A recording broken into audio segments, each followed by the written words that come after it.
नमस्कार, स्वागत है आपका न्यूज़ लॉन्चर पर। मैं हूं अशोक वानखेड़े, लेकर आया हूं आपका अपना कार्यक्रम द डायरेक्ट हिट।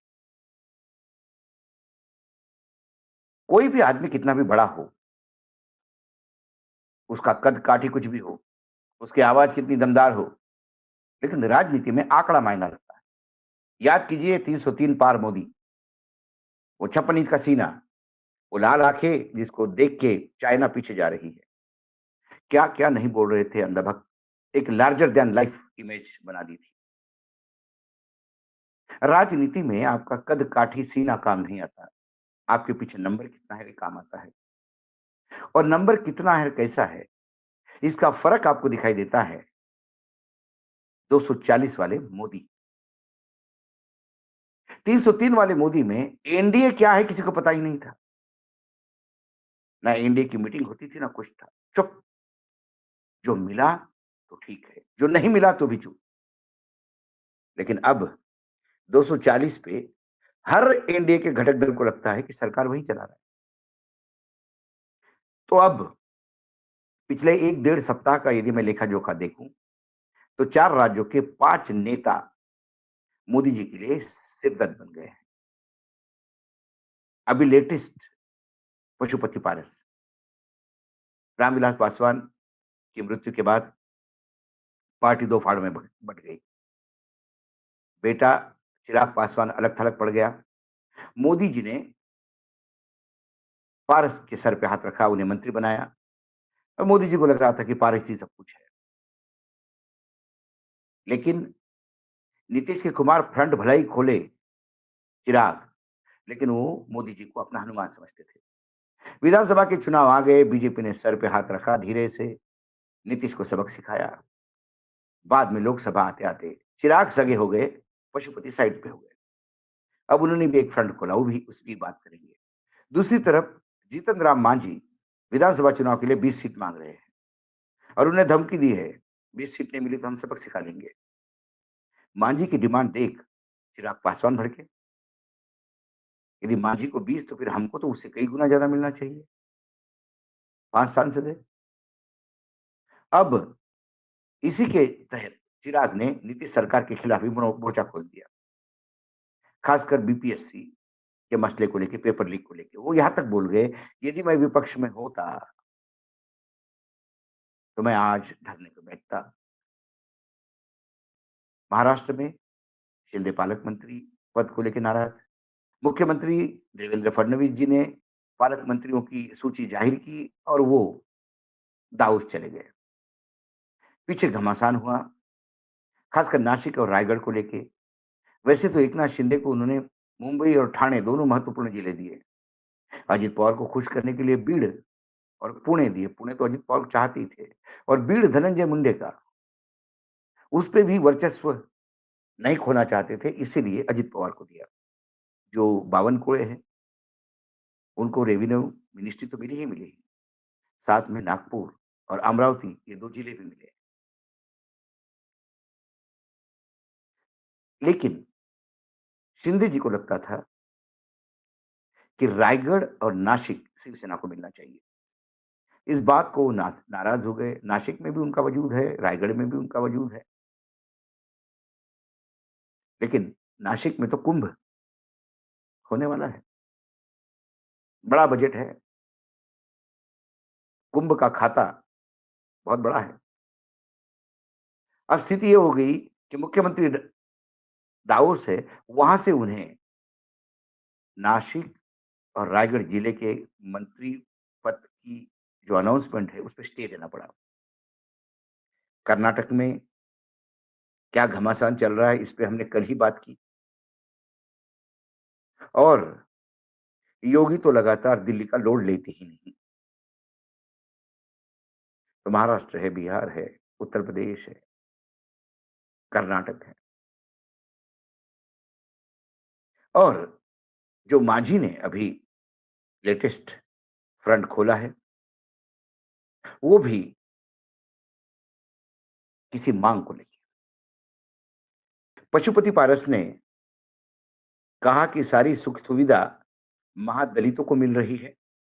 उन्होंने कहा, अगर मेरी मांग नहीं सुनी गई तो पूरे बिहार में आंदोलन करेंगे, कोई भी बड़ा फैसला हम ले सकते हैं।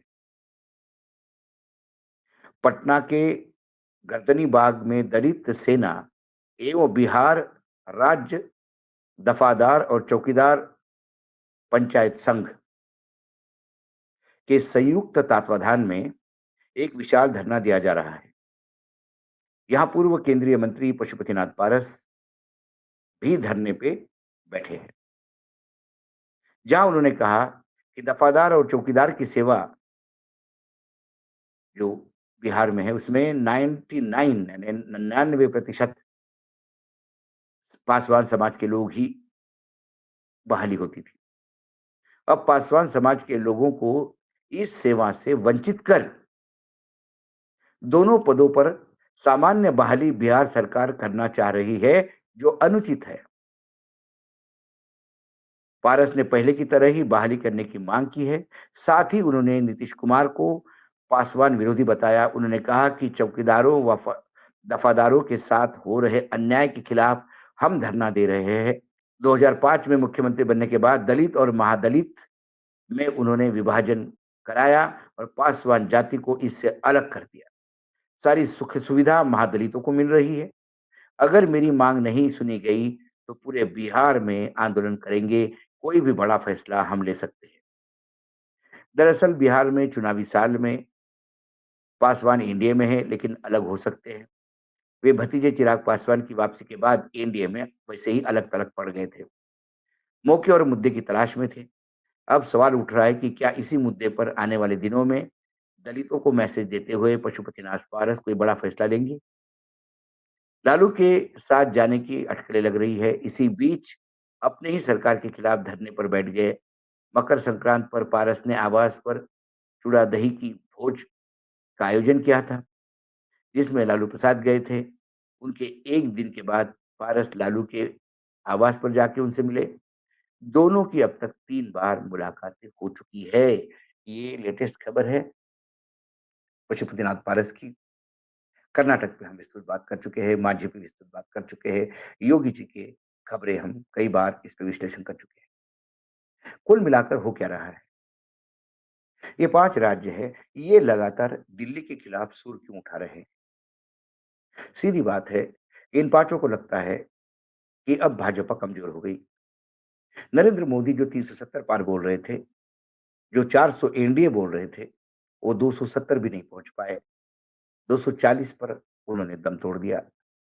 वैसा देखा जाए तो 180 का ही आंकड़ा है।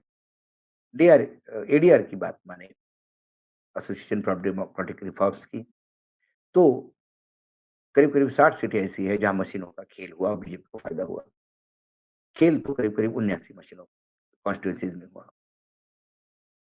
तो सभी राजनीतिक दल अब अपने वजूद के लिए लड़ रहे हैं। वो समय गया कि जब बीजेपी के पीछे रह के वो अपना भला कर सकते थे।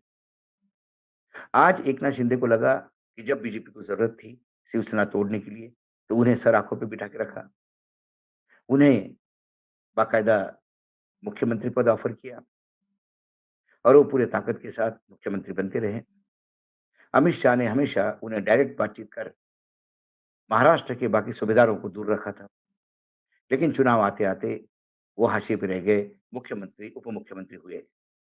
जो शिवसेना दबी जुबान में बात करती थी कि कितना अपमान सहते होंगे देवेंद्र फडणवीस, जो मुख्यमंत्री रहते-रहते उप-मुख्यमंत्री बने, वही अपमान अब शिव सैनिक यानी एकनाथ शिंदे के गुट को नसीब में आ गया।